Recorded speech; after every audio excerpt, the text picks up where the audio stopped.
बोली देवादिदेव की जनार्ची शांतिनाथ भगवान की दुरावनम सुरनाथ गिरीत कोटि सलग्न रत्न कसे तथापमलमुक्तमपि प्रकष्टे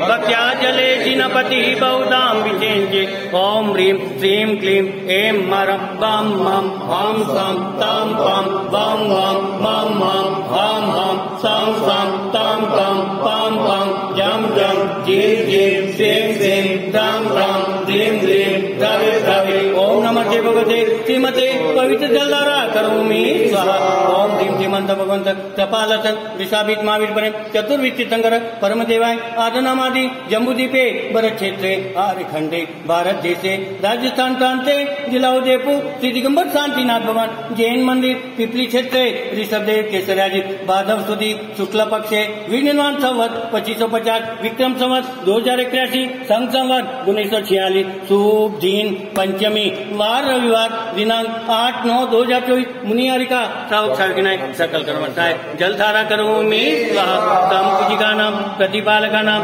यतीन्द्र सामान्य तपोधरानम देशस्य राष्ट्रस्य पुरोचितज्ञं करोति शांति भगवान करोति शांति भगवान करोति शांति भगवान बोली देवादिदेव की जनार्ची शांतिनाथ भगवान की